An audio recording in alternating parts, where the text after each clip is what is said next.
Boleh. Kita mulai aja ya lah. Direkam aja gitu ya kayaknya mah.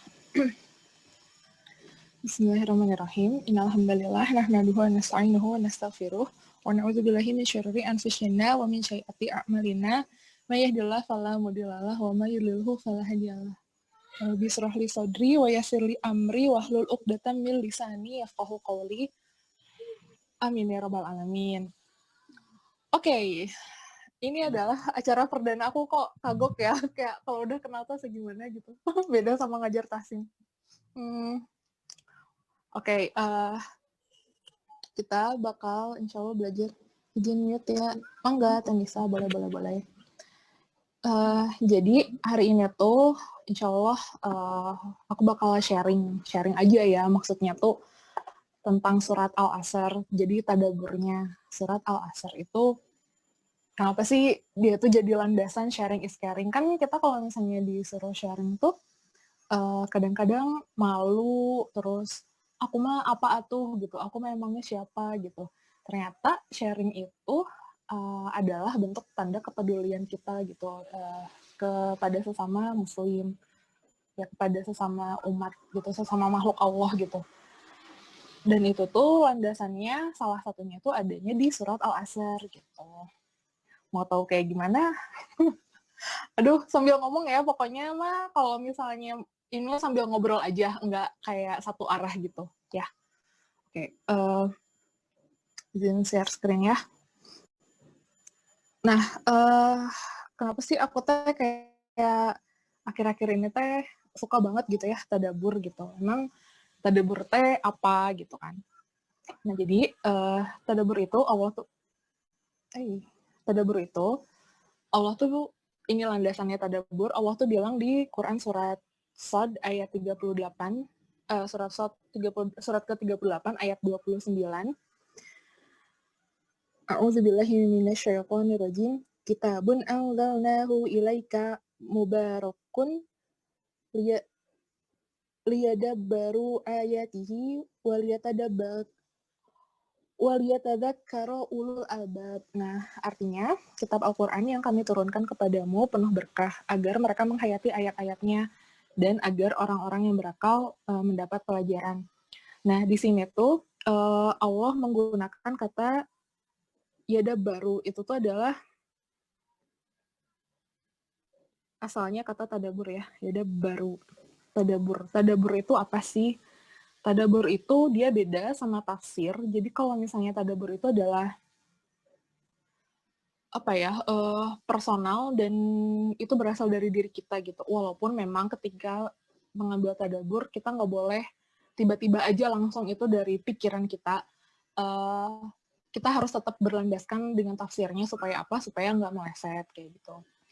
Nah, kata tadabur ini Allah bilang di sini agar orang-orang yang berakal sehat mendapat pelajaran. Nah, makanya di sini kita pentingnya tadabur itu di sini. Kalau misalnya kita kan udah diberi akal yang sehat oleh Allah gitu, terus masa sih kita nggak mau tadabur Al-Quran gitu. Terus juga ada di surat Muhammad yang artinya saya lupa bunyinya gimana, tapi artinya kurang lebih gini. Apakah mereka tidak mentadaburi Al-Quran ataukah hati mereka terkunci gitu. Nah, kan ngeri banget ya kalau misalnya kita termasuk di orang-orang yang hatinya terkunci karena nggak mau tadabur Al-Quran gitu. Jadi tadabur Al-Quran itu adalah wajib kayak gitu. Nah, terus ini sebelum masuk ke surat Al-Asr ya. Jadi ada tadabur. Dan kalau misalnya kita ngobrol tentang Al-Quran, tilawah itu ternyata artinya itu adalah membaca. Tilawah itu adalah kata kerja yang hanya dipakai dengan Al-Quran aja. Jadi kita nggak bisa tilawah buku biasa gitu. Jadi yang pakai kata tilawah itu adalah kata kerja, hanya dipakainya untuk Quran gitu. Jadi kalau misalnya membaca buku yang lain kita bisa pakai kiro'a gitu ya, qoro'a kayak gitu kan membaca. Tapi kalau misalnya tilawah nggak bisa, tilawah itu hanya untuk Quran aja. Nah, tilawah itu apa aja sih? Termasuk Satu, membaca Al-Quran, memahami, ini berat banget, memahami Al-Quran, kemudian mentadaburi,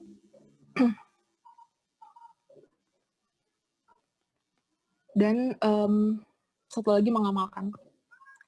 Jadi tilawah itu udah paket komplit dari mempelajari Al-Quran. Ngeri banget kalau misalnya kamu udah tilawah Quran belum? Jadi kalau misalnya kita ditanya kayak gitu tuh ternyata itu tuh dari baca sampai mengamalkan gitu, nggak baca doang gitu ternyata ya, dari segi istilah. Tapi kalau sehari-hari misalnya kita suka bilang tilawah Quran ya nggak apa-apa gitu. Cuman ini adalah pengetahuan lagi yang lebih dalam. Saya juga baru tahu tentang ini gitu ya. Jadi ternyata tilawah itu dalam banget artinya gitu. Bukan cuma baca tapi baca, memahami, mentadaburi, dan mengamalkan gitu. Sampai situ. Tentunya di sini kita berproses, nggak akanlah semua orang tuh perfect langsung mengamalkan kayak gitu. Oke, ini adalah landasan tadabbur. Di sini juga dijelaskan oleh Imam Abdullah Al-Haddad, janganlah sampai keinginanmu membaca Al-Quran hanya sekedar memperbanyak bacaan saja tanpa perenungan sedikit pun. Hendaknya jika engkau membaca Al-Quran, bacalah dengan penuh renungan. Lakukan bacaan dengan tartil, hadirkan dalam hatimu keagungan sang pembicara, yaitu Allah Subhanahu wa Ta'ala. Tuh, jadi ketika baca Quran itu pokoknya kan kita nggak bisa lihat Allah, tapi kita harus ngerasa kalau misalnya kita dilihat gitu sama Allah gitu. Dan tentu saja didengar gitu. Ini adalah landasan tadabbur. Insya Allah nanti di akhir akan saya kasih juga tips and trick dan aplikasi yang memudahkan untuk kita tadabbur. Insya Allah. Oke, kita langsung masuk ke surat Al-Asr. Surat Al-Asr itu ada di juz 30. Juz 30 itu biasanya dia tentang hari kiamat, terus ya hari pembalasan, dan kayak gitu ya isinya juz 30 itu. Nah, Imam Syafi'i itu berkata, cukuplah surat Al-Asr untuk menjadi hidayah.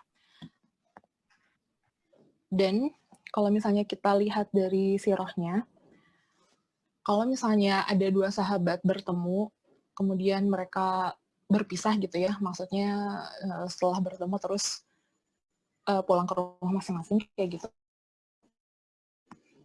mereka tuh saling mewasiatkan ke sesuatu gitu, dan yang mereka wasiatkan itu adalah apa? Yang mereka wasiatkan itu adalah surat Al-Asr. Jadi misalnya aku ketemu sama Ikma, terus udahan nih ceritanya mau pulang gitu ya, Ikma tolong beri aku nasihat. Terus Ikma membacakan surat Al-Asr gitu ya ke aku. Terus aku juga membacakan surat Al-Asr ke Ikma kayak gitu. Kenapa sih surat Al-Asr gitu? Kan kalau sahabat mah levelnya juga ya beda tuh ya. Pasti juga mereka teh hafal surat-surat yang lain gitu. Kenapa surat Al-Asr gitu? Sepenting apa surat Al-Asr sampai ya sahabatnya kalau misalnya ada yang minta nasihat tuh dinasehatinnya tuh pakai surat Al-Asr gitu. Apa sih di dalam surat Al-Asr itu gitu kan? Oke, nah jadi di sini kita bedah sedikit bahasa Arab ya, insya Allah nggak susah.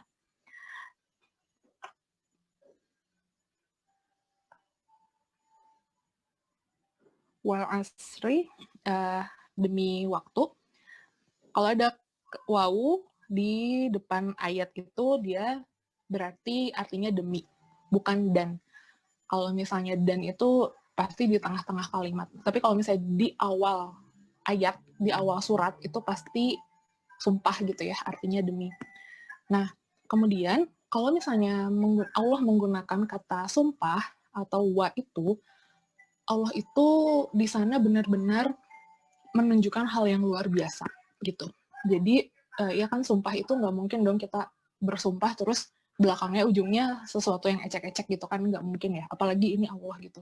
Jadi dalam Al-Quran itu kesalahan bahasa itu nggak mungkin ada gitu. Malah agung banget linguistik bahasa Arab di dalam Al-Quran itu. Kemudian wal asri, asri itu artinya waktu. Nah, Allah itu bersumpah dengan sesuatu yang nantinya itu relevan dengan isi di dalam suratnya. Jadi misalnya di sini Allah bilang waktu ya.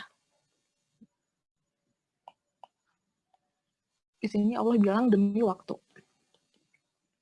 Nanti di sana tuh akan relevan nih.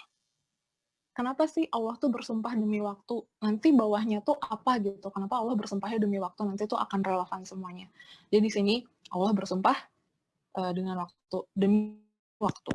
Terus di sini innal insana lafi husrin. Inna artinya sesungguhnya, al insan itu artinya manusia, lafi husrin. La adalah dan fi husrin itu kerugian. La di sini itu sungguh-sungguh. Jadi ada double gitu ya di sini. Ini kan sungguh juga ya. Artinya sesungguhnya atau sungguh. Nah, ini tuh ada dua kata yang menekankan sesuatu gitu.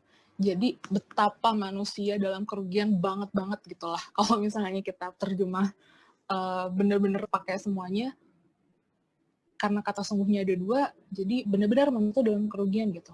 Nah, al-insan kita juga tahu dia mungkin teman-teman juga ada tahu dia artinya itu manusia, tapi juga dia satu akar kata dengan kalimat nisian.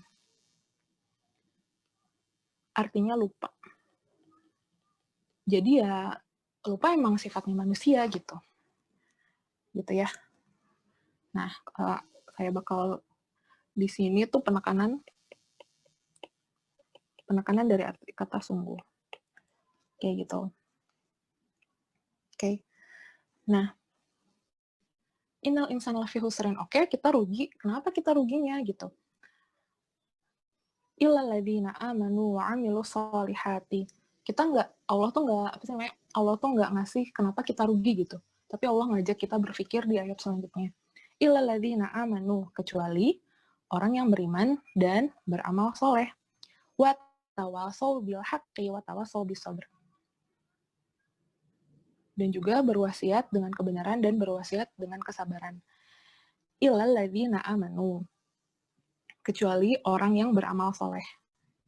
Ingat ini kita konteksnya kalau misal dilihat dari bahasa Arab ya, ini tuh adalah kata kerja lampau. Ini tuh kata kerja lampau namanya fi'il madi. Ini juga kata kerja lampau.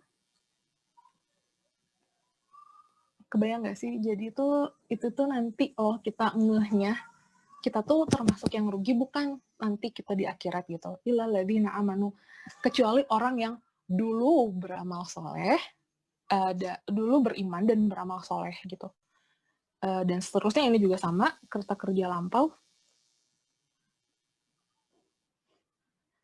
Ini juga sama ya, watawasau, sama kayak yang di atas. Nah gitu, jadi kita tuh nanti bakalan taunya tuh nanti gitu. Illal ladzina amanu, jika yang dulu mereka ketika dunia itu beramal soleh, beriman dan beramal soleh, dan juga saling menasehati dengan kebenaran dan kesabaran. Nah, kayak gitu. Kayak itu bedah ayatnya. Kemudian, sekarang saya akan masuk di sini. Wal asri. Kenapa sih Allah tuh menggunakan kata waktu gitu? Wal asri. Kenapa Allah bersumpah dengan waktu gitu? Jadi sini tuh Allah mau bilang, manusia hati-hati. Waktu kalian hampir habis. Ya kan? Karena apa? Taunya Allah ngomong kayak gitu karena kita di sini dibilangnya manusia dalam kerugian. Berarti hati-hati manusia, waktu kamu hampir habis. Kayak gitu. Kelak waktu itu akan bersaksi atas amalan-amalan kita. Jadi Allah tuh ngasih modal kita untuk hidup itu adalah waktu atau al-asri. Kalau misalnya kata orang barat mah, time is money, enggak. Kalau buat Islam tuh time is more than money gitu. Karena waktu itu tidak bisa kembali, waktu itu tidak bisa dibeli, dan waktu itu akan bersaksi untuk kehidupan kita. Jadi kalau misalnya bilang time is money, enggak lah. Time is greater than money gitu kan. Enggak cuman sama kayak uang doang gitu. Wah, waktu mah lebih berharga lah dari uang gitu ya. Buktinya di sini Allah aja bersumpahnya atas itu gitu. Betapa itu sesuatu yang sangat precious gitu. Kalau kata si Gollum keringnya Maya. Ya, Maya. Gitu. Nah,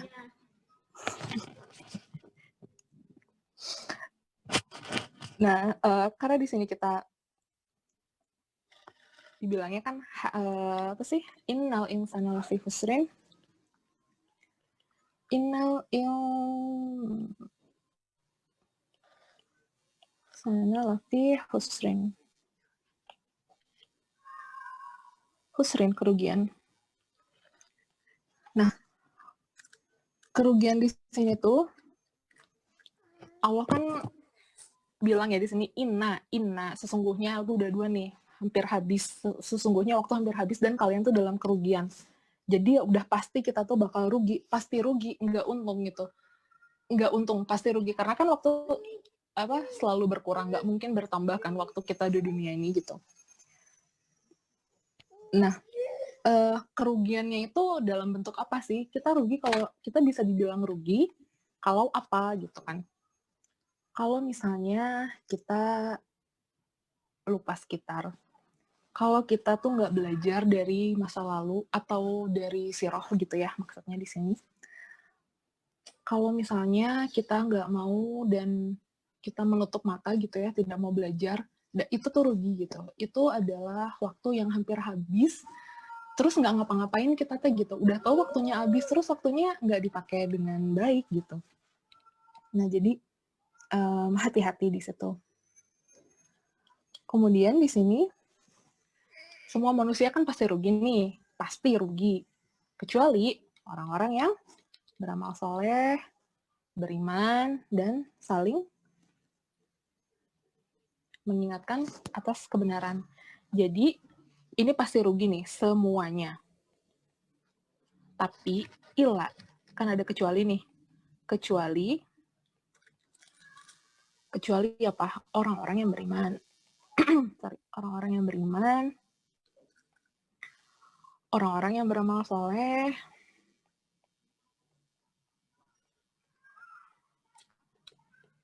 terus orang-orang yang saling menasehati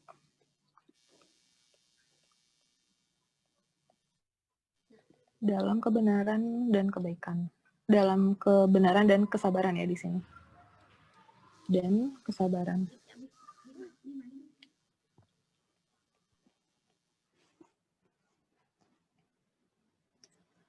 Kenapa sih yang beriman itu dia nggak rugi gitu? Jadi kata iman atau amanu ya di sini pakai amanu itu asalnya adalah dari kata iman. Iman itu sama dengan aman. Kan kalau misalnya kita merasa aman berarti kita merasa tenang. Nah, kalau misalnya kita merasa aman, udah merasa aman dan karena kita aman, berarti nanti tuh kita tuh nggak akan rugi karena Allah yang ngasih jalan ke kita gitu. Allah yang akan menunjukkan jalan ke kita. Jadi kuncinya emang harus iman dulu. Ya, apa sih kalau misalnya ulama mah sering banget ya ke bab tentang niat karena ya emang itulah yang paling dasar dan yang paling sulit itu adalah niat. Niat Allah, niat karena Allah harus kayak gitu kan. Jadi kayak emang challenging lah. Tapi kita tetap harus diperbaharui niatnya untuk selalu alasannya itu karena Allah gitu, jangan karena yang lain. Gitu. Karena kan manusia mah gampang banget beloknya gitu ya. Tuh. Terus yang bawah nih, watawasau bil haqqi watawasau bisabr. Ini menarik banget. Kata wasiat itu dari bahasa Arab. Itu kata wasiat sama akar katanya dengan kata tawasau. Kalau misalnya ngasih wasiat di dalam Islam ke orang yang kita kenal atau ke orang yang kita nggak kenal. Ke orang yang kita kenal kan ya pastinya. Terus ke orang yang kita sayangin atau enggak sih gitu. Kalau misalnya kita ngasih wasiat itu, pastinya ke orang yang kita sayangin kan. Nah di sini juga kalau misalnya kita care sama orang lain, kalau misalnya kita mau gitu bareng-bareng, ayo gitu.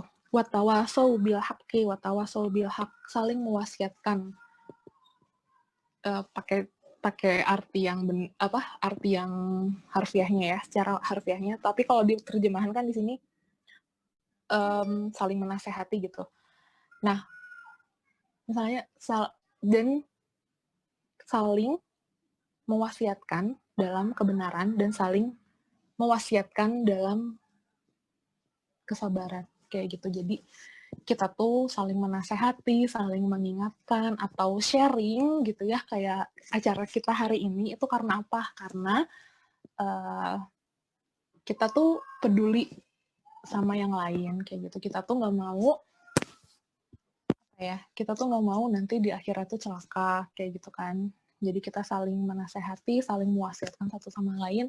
Hari ini saya yang sharing, pekan depan mungkin siapa, Teh Gina atau Teh Erna ya gitu. Nah, jadi kita gantian sharingnya bukan karena kita tuh ngerasa lebih oke, dan juga jangan ngerasa kita aduh aku mah apa tuh, nggak kayak gitu. Sharing itu adalah tanda kasih sayang kita kepada sesama gitu, karena ini Allah yang nyuruh di surat Al-Asr, watawasau bil haqqi watawasau bis sabr. Itu adalah Allah ngingetin kita di sini gitu, supaya kita tuh ya nggak bisa jalan sendiri gitu kan, tapi harus tawasau gitu. Banyak di Al-Quran yang menjelaskan tentang kalau misalnya kita itu adalah makhluk sosial yang nggak bisa hidup sendiri kayak gitu. Banyak banget di Al-Quran kayak gitu. Nah, salah satunya juga ini. Nah, makanya kenapa sahabat itu kalau misalnya mereka sudah pulang masing-masing gitu ya, udah acara pulang masing-masing, mereka saling mewasiatkan satu sama lain dengan surat Al-Asr kayak gitu. Jadi emang powerful banget suratnya, karena ini pengingatnya luar biasa ya. Kita tuh ngingetin, hati-hati waktu kamu hampir habis loh gitu. Kecuali, dan kamu tuh akan rugi, kecuali kalau misalnya kamu adalah orang yang beriman, beramal soleh, dan saling menasehati. Nah, ya itu. Jadi mereka saling mewasiatkan surat Al-Asr itu adalah pengamalan sendiri dari surat Al-Asr itu gitu. Masya Allah ya. Gitu. Oke, gitu aja lah. Ayo kita ngobrol bersama-sama. Aku nggak panjang-panjang. Mangga. Masya Allah, Ibu Ustazah hebat sekali. Enggak. Bergema ya ini, aku rekam pakai dua media soalnya. Udah, aku bisa rekam di sini. Aku lupa nggak kerekam tadi, nggak mijit direkam. Ya Allah, ada Siva, ya aku malu. Aku mah apa tuh kan, jadi kayak gitu lagi. Padahal baru aja bilang. Iya, jadi gitu tak suka. Aduh, astagfirullah, susah. Pengen nanya dong. Aduh. Ini yang nanya, aduh boleh deh, sok. Mangga Tenisa.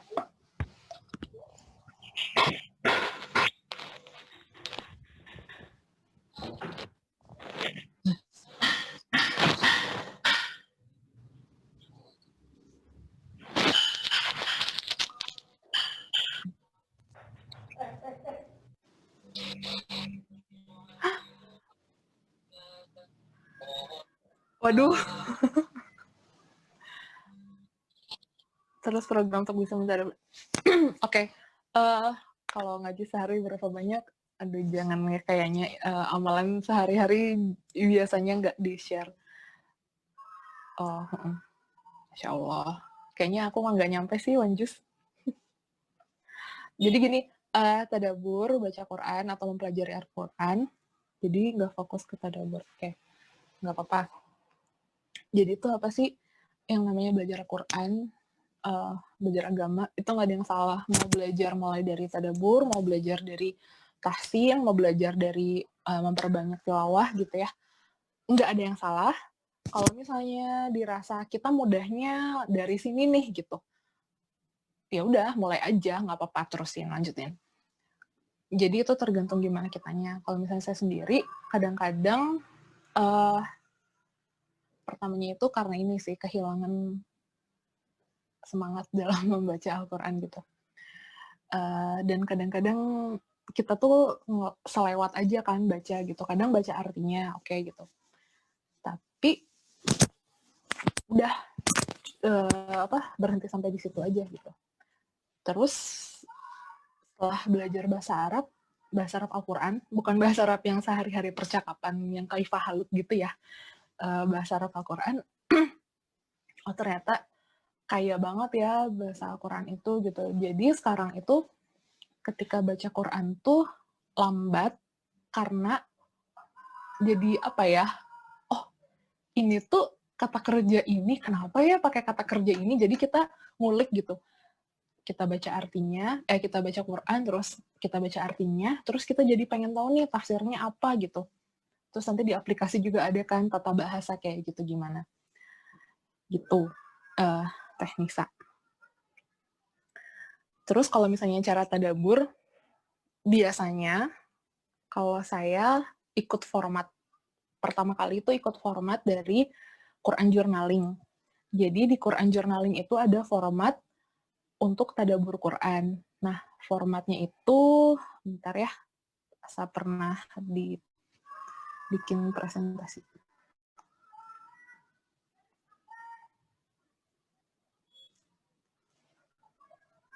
Oke.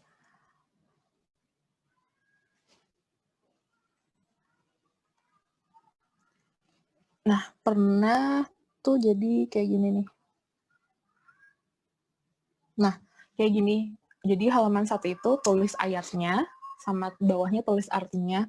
Terus kalau saya suka nambahin vocab yang baru saya temuin. Jadi secara lambat laun, kita nambah nih vocab bahasa Arab Al-Qurannya, kayak gitu. Terus di halaman 2 tulis referensi dari tafsir, kemudian tulis di halaman bawahnya itu tulis refleksi atau hikmah. Tulis refleksi atau hikmah tuh gimana sih caranya? Caranya ada di sini.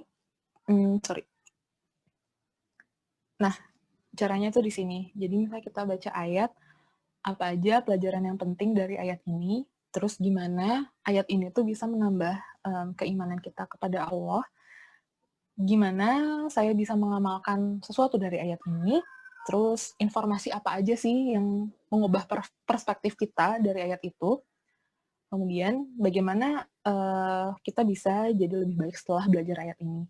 Kalau misalnya yang perspektif itu maksudnya kayak gini, dulu, bukan dulu sih, maksudnya di kita, punten ini Maya agak sensitif.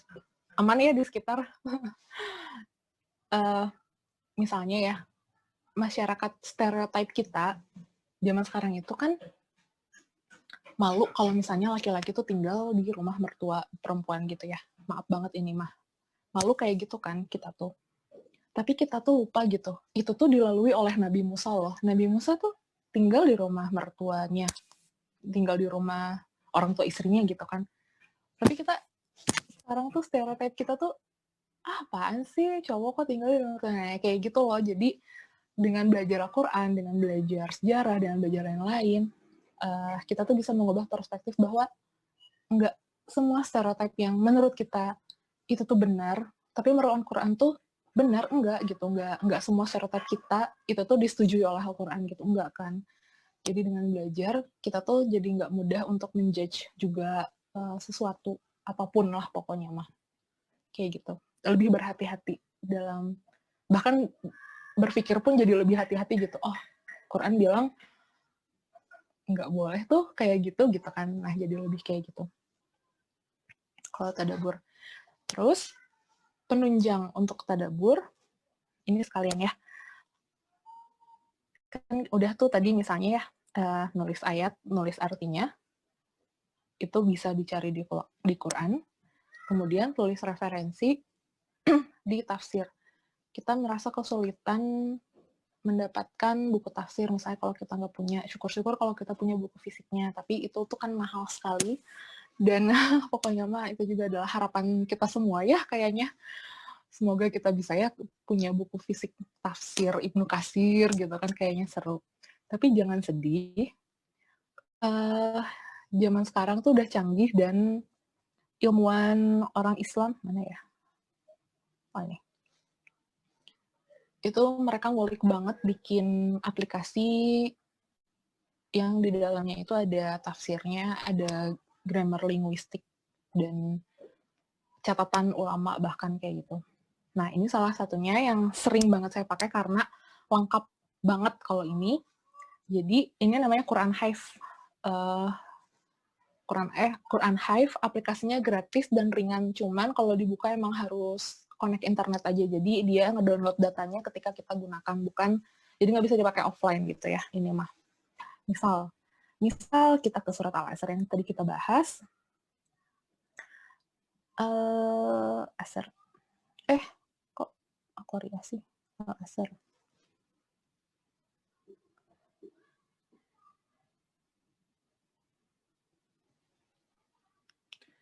Nah, di sini ya biasa ada ayatnya, terus bisa di-play audionya. Terus di sini ada click learn. Nah, di sini tuh ada misalnya cara menghafalkan kalau misalnya biasanya kalau ayatnya panjang dia tuh suka memotong ayat gitu. Jadi kalau misalnya kita ngehafalin tuh wakofnya bener gitu lah. Nah, terus di sini ada tafsir Ibnu Katsir. Oh, pendek ya di sini karena cuma gitu. Terus ada Yusuf Ali, catatan Yusuf Ali, tafsir juga. Tapi yang rekomendasikan memang ini ya Ibnu Katsir. Terus Ma'ariful Quran. Nah, Ma'ariful Quran sih menarik sih. Jadi dia kayak cerita gitu. Jadi lebih enak bacanya. Tapi tetap harus baca Ibnu Katsir gitu kan. Karena itu yang direkomendasikan oleh semua ulama. Nah, kayak gitu. Kan di ayat yang lebih panjang dia ada lengkap. Nah, kayak gitu. Terus ada grammar, linguistik. Jadi dia tuh sebagai apa, kayak gitu. Ini ada bahasa Indonesianya, tapi di bahasa Indonesia tuh cuman ada tafsir Jalalain aja. Gitu. Keunggulan ini tuh yang paling lengkap gitu dibanding sama yang lain, aplikasi yang lain. Selain itu, kalau untuk tadabbur biasanya saya juga pakai ini. Yang tadi saya screenshot itu ini. Kalau ini bisa diklik. Nah, kita bisa sekalian belajar bahasa Arab nih. Ini akar kata yang bawah root itu ada. Kayak gitu. Terus nanti kita bisa lihat root answer ada 5 katanya. Terus misalnya kita lihat insan. Insan. Tuh, di dalam Al-Quran dia ada 338 kali disebutkan. Insan atau nas gitu ya. Karena rootnya sama kan dari insan. Nas itu manusia-manusia. Kalau insan itu manusia tunggal.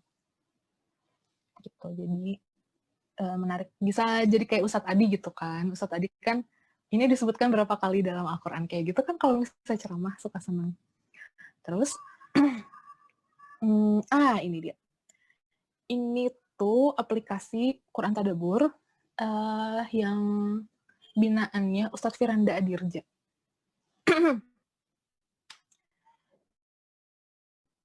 Dan udah lengkap juga sama kayak Quran Hive tadi, kurang lebih.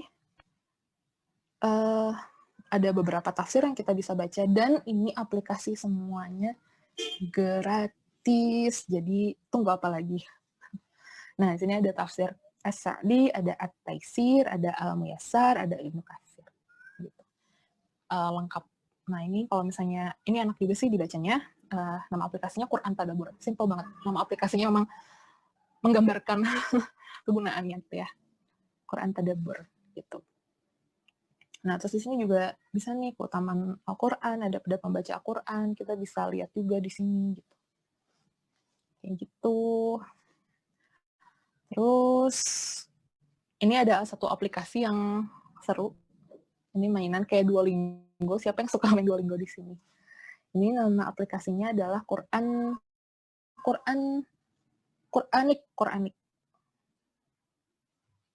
Jadi di sini tuh dia dari cerita-cerita di dalam Al-Quran sama dia disusun jadi sebuah ayat-ayat Al-Quran dari berbagai surat sama dia tuh disusun jadi suatu cerita. Misalnya tentang Maryam, terus nanti ada di bawahnya tentang Ibrahim, tentang Nabi Musa, dan seterusnya. Misalnya, kita di sini lihat The Daughter of Imran ya, tentang Maryam, terus nah ada ceritanya nih. Nanti kita klik aja, Maryam tuh artinya apa? Maryam. Terus Imran artinya apa? Imran. Terus Alati itu artinya apa? Yang kan artinya. Nah, oke gitu. Terus lanjut, berarti itu, oh iya benar gitu. Oke, nah ini tuh juga bisa mengasah apa sih kemampuan kita dalam belajar bahasa Arab secara nggak langsung gitu. Nah, secara langsung lah ini mah, karena kita jadi banyak vocabnya kayak gitu. Ini bisa dalam bahasa Indonesia juga. Gitu.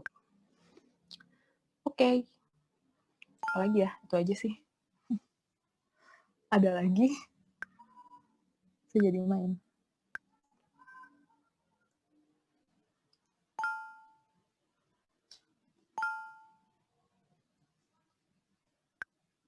Halo?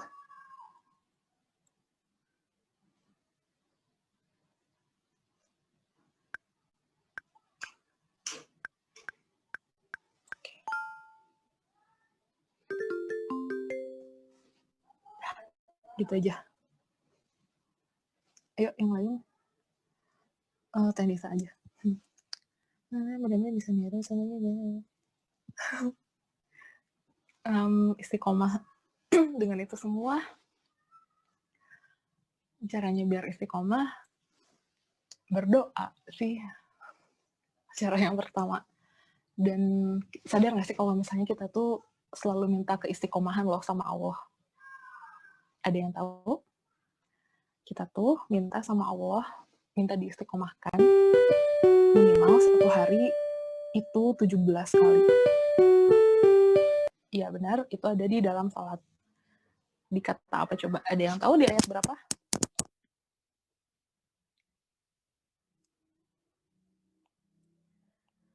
Kita minta kepada Allah keistiqomahan setiap hari minimal 17 kali. Ihdina siratal mustaqim. Nah, di sini tuh kita udah minta gitu sama Allah kalau misalnya diistiqomahkan. Kita udah minta nih sama Allah karena di sini kan ada kata mustaqim ya. Nah, mustaqim itu artinya apa? Mustaqim dan istiqomah itu berasal dari satu akar kata yang sama. Ya kan di sini ada huruf sin, kita breakdown ya, huruf sin, huruf ta, huruf qaf, dan huruf mim. Sama kan di sini istiqomah juga. Istiqomah. Ada huruf sin, ada huruf ta, ada huruf qaf, ada huruf mim. Kayak gitu. Jadi dia itu adalah akar kata yang sama. Istiqomah. Nah, istiqomah itu artinya apa? Istiqomah itu artinya lurus. Kalau misalnya ini artinya kan ihdinas siratal mustaqim itu kan artinya tunjukkanlah kepada kami jalan yang lurus. Biasanya di Quran kayak gitu doang kan artinya. Tapi ternyata sirat itu artinya lurus. Sorry, jalan yang lurus. Al-mustaqim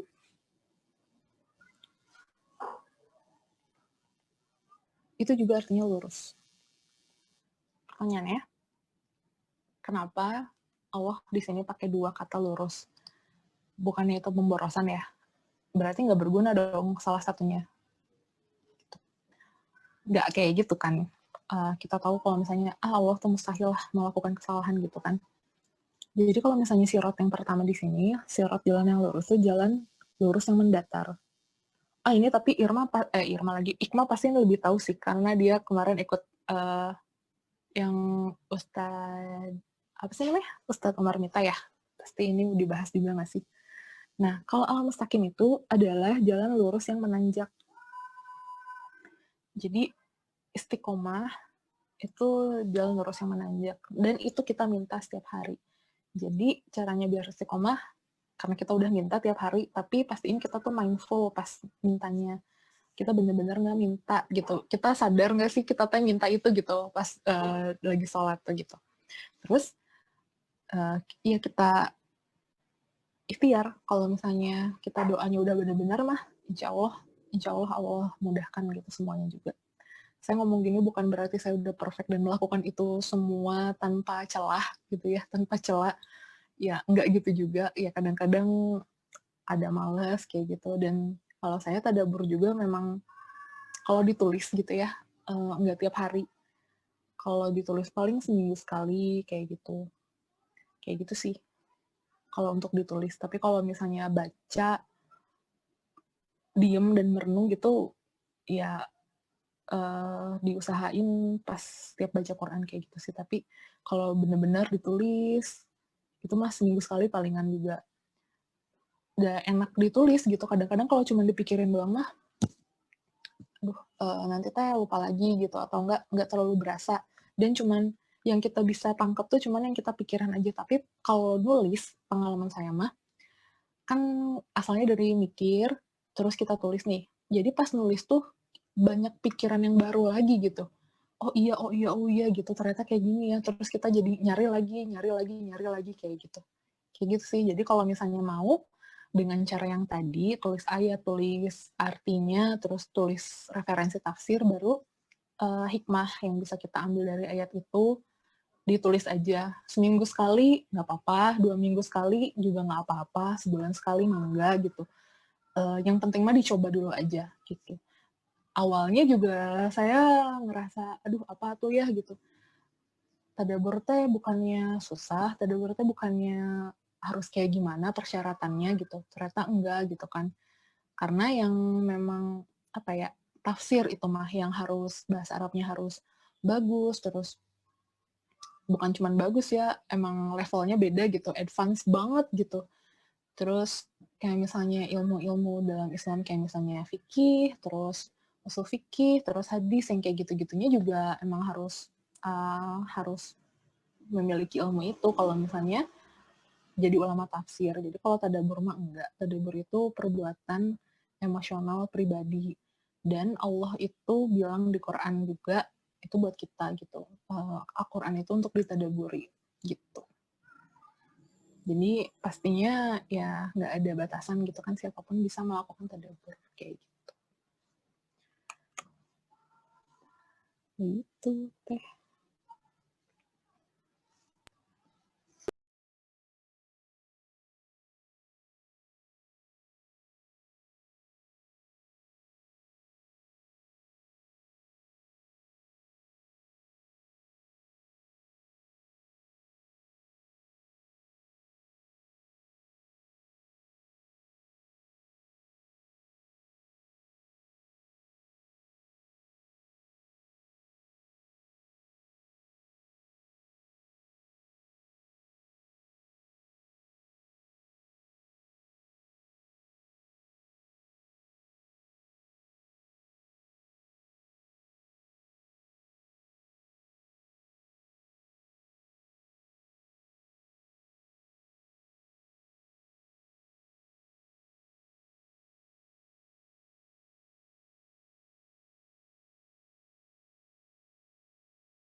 Melandaskan kata ulama.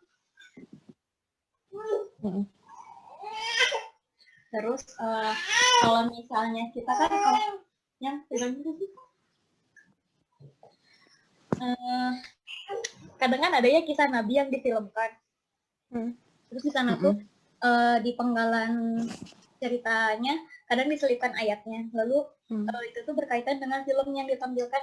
Kalau kita secara visual gitu, itu bisa dikatakan mentadaburkan ayat suci Al-Quran atau bagaimana?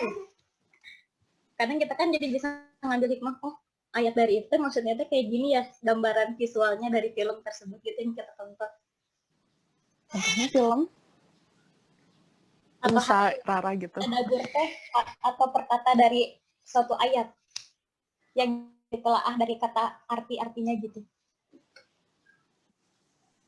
Oh, Jadi arti kata tadabur itu sendiri, terus apakah kalau dari film itu kita bisa bilang itu teh tadabur Apakah gitu ya? sudah diartikan, oh aku sudah saya sudah mentadaburkan ayat yang terdapat dalam film tersebut gitu. Oke. Susah juga pertanyaannya. Gimana nih jawabnya? Soalnya kan kalau misalnya dalam film itu kan nggak ada konfirmasinya gitu ya ketika kita melihat atau memahami suatu ayat tersebut gitu, kita kan mungkin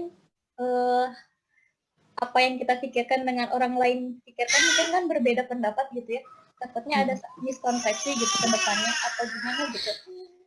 Yang harus kita lakukan lagi ketika kita mendapatkan, oh kayaknya ayat ini tuh maksudnya seperti ini ya setelah nonton gitu ya. Tapi mungkin takutnya ada miskonsepsi gitu dari yang kita pahami, gitu dari nonton film itu. Oke.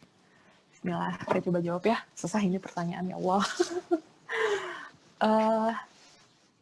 Wallahu alam, itu tuh kalau menurut saya mah, kalau selama itu kita dari ayat Al-Quran dan kita memikirkan sesuatu, oh ini kayaknya artinya ini deh, itu kita udah mentadaburi Al-Quran. Nah, tapi makanya kenapa di sini juga penting untuk kita tahu tafsirnya gitu. Jadi dengan pikiran kita, kan kita nggak tahu ya, itu tuh bener apa salah, takutnya konteksnya salah atau gimana. Nah, kita balik lagi gitu ke tafsir yang ulama yang udah kredibel, yang mereka sudah mengeluarkan buku dan sudah disetujui oleh ulama-ulama dunia, supaya kita nggak salah arah. Jadi amannya tetap baca tafsirnya. Kalau misalnya pas baca tafsirnya, apalagi kalau misalnya baca tafsir atau ada ayat yang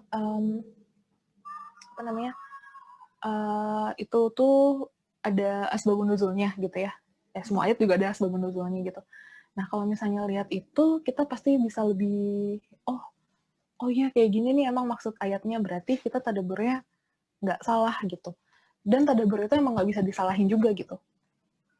Sebagai orang lain gitu ya, misalnya Tegina tadabur, saya nggak bisa, Gin, itu bukan kayak gitu loh, tadabur ayatnya maksudnya nggak bisa kayak gitu. Karena tadabur itu adalah sifat emosional, personal gitu ya.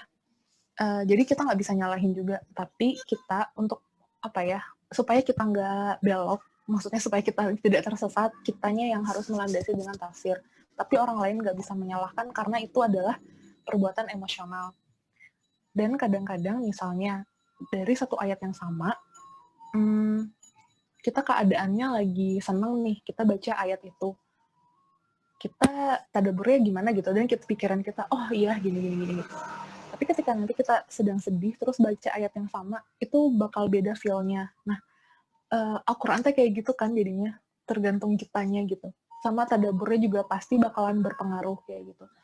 Jadi, saya tadabur ayat ini sekarang, nanti lagi misalnya saya tadabur lagi ayat itu, efeknya bisa beda gitu. Jadi ya wallahu alam, kalau misalnya dari film itu, selama itu dari ayat ya ngambilnya dan ceritanya tuh sesuai gitu ya menurut kita, dan kita balikin lagi aja pokoknya ke tafsir yang aman, insya Allah itu nggak apa-apa sih kalau misalnya menurut saya mah ya, karena belum ada juga sih yang tentang dari film terus ada ayat Al-Qur'annya kayak gitu. Jadi tapi selama itu benar, nggak apa-apa sih kalau menurut saya tadabbur dari situ gitu. Wallahu alam tapi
Sebenarnya tontonan itu bagus, apa maksudnya buat kita cepet ya kalau misalnya apa namanya, dan menarik kan.